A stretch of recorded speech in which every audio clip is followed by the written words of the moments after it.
Hello guys, my name is Jay, or the A, and welcome back to another episode of Space Engineers, where today we are looking at a entry from the UESC contest, which it's actually in the judging stages now for the cargo ship, and what we have here is the CA Horizon by Code Alpha. Now this ship, I must admit, isn't the prettiest looking on the front. It's a bit blocky, but when you look at how it's actually set out in terms of the modular side of things, it's actually well thought through, because we have two different types of tug boats that you can use to move your cargo around, etc. We also have some cargo pods that you can detach, which are just over here, which are very nicely done as well. And we have like a nice living quarters as well. So we have an atmospheric tug, we have a space tug, and like the main control unit of the whole ship. We then have like the living quarters and all that other gubbins in the central section where all the thrusters are and stuff. And then we have the rear section, which is the Atmos tug as well as the cargo pods. So as a ship, this is very well thought through. We do have some defense on this as well, which means that if you're just coming into any trouble, it can sort of protect itself a little bit. We have our jump drive, again a little bit exposed on the bottom. Some of you guys, don't really care for that. It's just a preference of mine. But yeah, so it's a very, very nicely thought out vessel, and I really think that the shape of it is quite cool. And I also like this, the four sections of the cargo containers, because it reminds me of like stuff from sci-fi films where cargo ships utilize the whole 360 of the hull to link cargo pods to it, which is quite nice. And I like the look of ships that have that on, like some of the Star Wars vessels, as well as just any other sci-fi that has those sort of crafts in. Again, the Expanse has a few like that as well. So it's a very, very nice and cool looking ship. I like the colour scheme, and I like the way it's been sort of splashed on with colour, which is quite cool.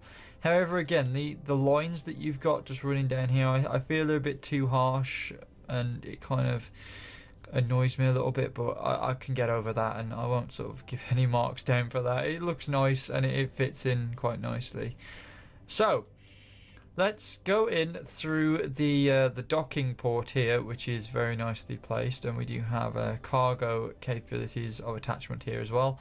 Now again, all these sections can be disconnected from one another, so you can basically mix and match this ship, or you could, if you say damage the back end, you can just disengage the back end and let that float off, and then utilize your other bits and get those out to safety or whatever. And I like these designs. I really do like the modular stuff, because it adds a lot more to it, and you can give the ship a lot more character if you put it in different configurations.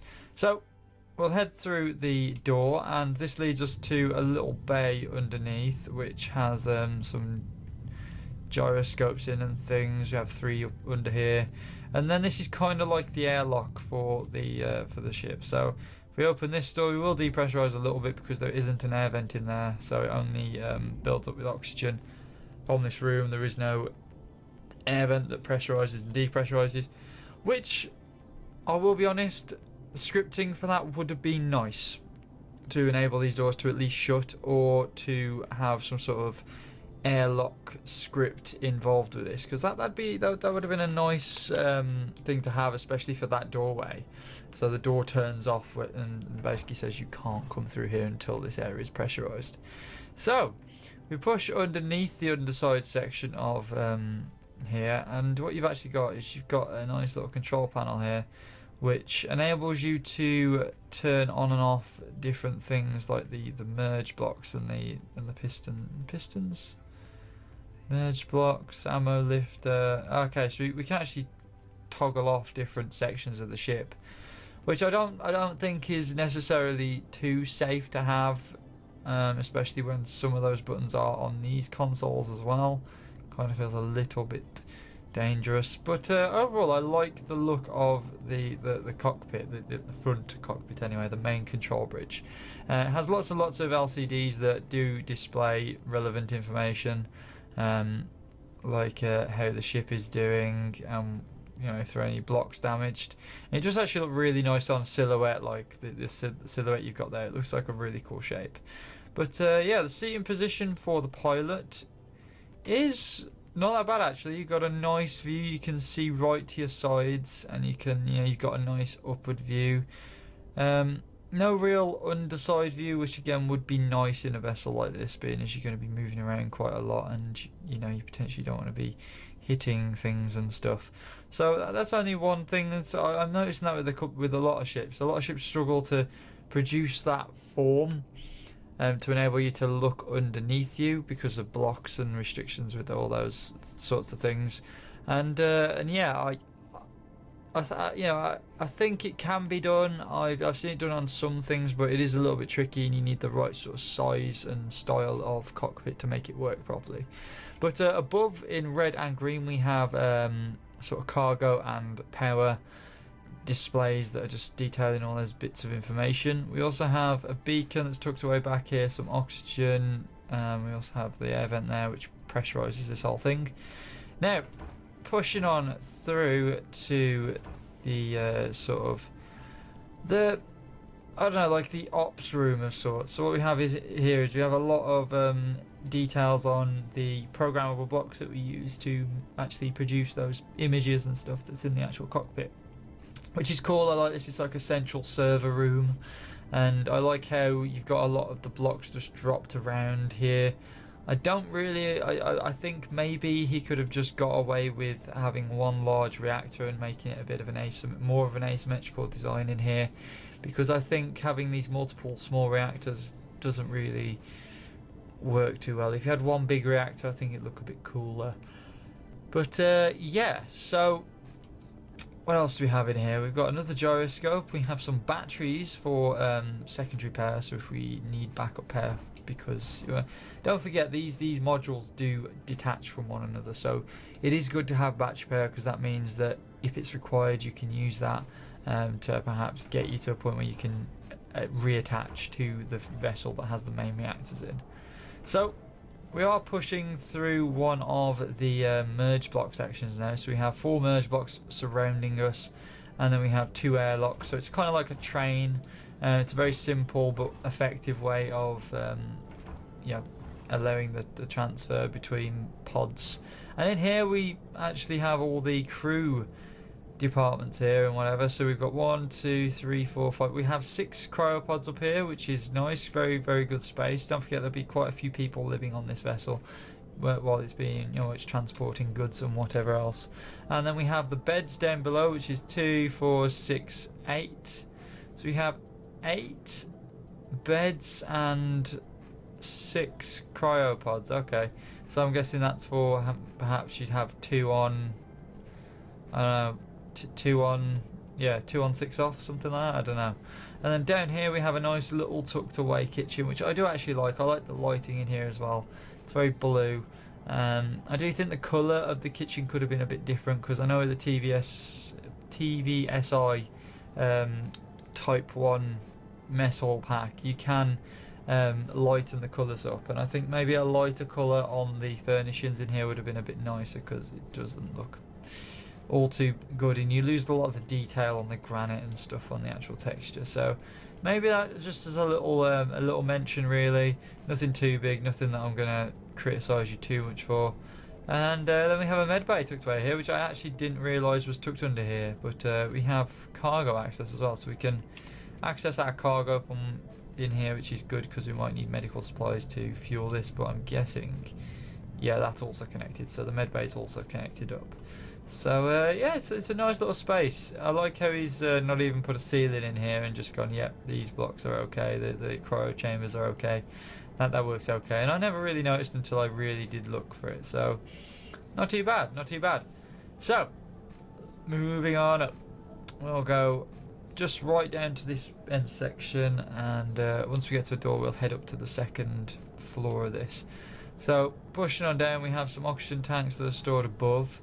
And then we have a bit of a lounging room, like a what do you call it, like an atrium sort of thing. So a place that you'd come to sort of meet up with people and just lounge about and relax.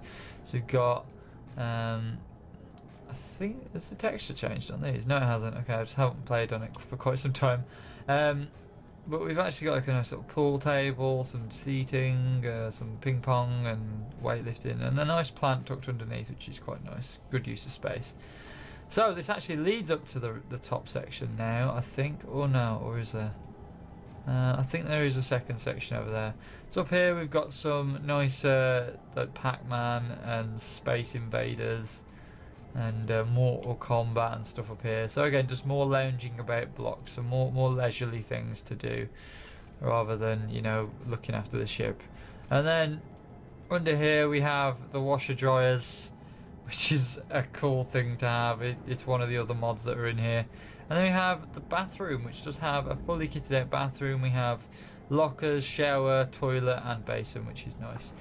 I do think though this ship seems to be all very, I don't know, singular colour. It seems a little bit, I'm not gonna, oh, I kind of am gonna say boring, but it kind of loses a lot of the detail with just the one coloured light throughout. I think different rooms need to be lit differently to give you that different reflection of colour. Because if you notice here, you actually see the grey on this one side, just along here, but you don't physically see it here. It's kind of going all the same colour, and I think it's that blue, it just pierces through everything and just dulls the colour of everything. And again, maybe like a white or something of the sort could have been beneficial to have used. And it's nothing too major, but it does let the ship down a little bit, because it just doesn't look as detailed. And I like the mixture of colours that you get. I mean, even just having this toggle of colour between, you know, the grey and whatever colour this is. It's actually blue, but it looks like a weird shade of yellow because of the way the lights are put in. But I like that, but there's not a lot of it around here besides the yellow that you get from, like, the yellow accents you get from conveyors and stuff. So maybe a change in the lighting. Now, we have just depressurized because technically we are outside now. This is the path to the atmospheric tug. So this doesn't require. This requires you to have some sort of oxygen supply in your suit to use. And of course, it's atmospheric, so you shouldn't need to need oxygen, because you would be on an atmospheric planet. So you shouldn't need to have oxygen. You should already have it around you in your surroundings. Now, this vessel on its own, you can detach it, and what this allows you to do is move your crates around while you're on a planet. So it gives you a lot. This whole vessel gives you a lot of lift to sort of, you know, lift up the crates that would be potentially heavy. Unfortunately, with Space Engineers, we are gifted with the feature that enables the more stuff that goes into a crate, the heavier it is. So that's a good thing, and I think this back end vessel is very capable of achieving those sort of lifts. So yeah, now what I am going to do is I'm going to stop hiccuping, and I'm going to head right to the end and go back towards the bridge, and I'm going to try and pilot this down onto a planet and see what happens, because I'm very interested to see how well it handles. And of course, this is empty. A better test would be to do it when it's chock full of stuff, but being as we are in creative, you can put pretty much as you want into a crate without limit, so it would be a bit biased anyway. But yeah, let's jump in here and let's fly down and see how well this thing turns as well. Ooh, definitely is a cargo vessel, sweet Jesus. Cargo vessels always move slow. They never have any sort of pace around them, and I guess this has got it right. I do have one question though. Why are the hydrogen thrusters turned off? Is there like a toggle? It's timer block 2. 4. What does that do? See, I'm a little confused. I mean, I'd love to turn on the thrusters here. We have a bunch of cameras, and we have that toggle again. But I have... Oh, okay. So that actually disengaged the whole vessel and turned my thrusters on. So now what's happening is that moving? What is going on with it? Ah, it's moving away. So what we're gonna have to try and do is reorientate ourselves. Why isn't this thing moving that well? I've just damaged it really badly. What we are going to do is we're going to get rid of that. The merge blocks don't really tell you what exactly is going to happen, and I've basically disconnected the whole thing. So in future, please name your merge blocks to know exactly what they do, because I hit that and it's just disconnected everything, which is very bothersome because that means I've got to go through all of that process again. That being said, it is a very... Whoa, what did it paste over there? Whoa. Oh my god, space engineers, just do your freaking job. That looks like it is the ship. If so, why is it placing it 10 kilometers out? I've been placing stuff earlier and it's been completely fine. But yeah, why is it placing ships 10 kilometers out from where they actually were meant to be? Because the other ship is like, it's not even on the freaking radar anymore. I mean, that's weird. But yeah, so as far as this ship goes, little bits of confusion on the controls for the disengaging. Again, yes, they are on push buttons, but you'd like it to be on the cockpit as well. And also name the blocks appropriately so we know exactly what to press and everything else. Colours a little bit off. You know, I think some of the design could be a bit smoothed out a little bit. Lighting inside could be different in areas to make it more, I don't know, homely and stuff. And yeah, it's very slow, but you take that with a pinch of salt because it is a cargo ship. It is designed like that to move quite slow, but with lots of cargo. And it does have a jump drive, so it can get somewhere. However, its weight would determine how far you got with the jump drive. But yeah, it's a really, really nice build. I like things like this. Again, I like modular designs. They're very inspirational to look at, especially when they look quite nice as well. And the front and the back actually are utilised in very good ways, being as you can, you know, have two ships. So you could have another cargo module strapped in between that and the Atmos tug, which would be really cool to see, and just have a very, very long version, which I believe he's actually done and took some pictures of, which I think is a bit cool, but probably lag inducing. But yeah, if you guys have enjoyed this video, then don't forget to give it a like and favourite. Keep an eye out on the UESC spotlight, well, the UESC page for the contests that come out every month, and you basically have to build a different type of ship with some sort of specification. And yeah, if you enjoyed the video, please give it a like, favourite, and of course subscribe for more. Comment for anything you want me to go and check out, and I'll see you guys later. Peace!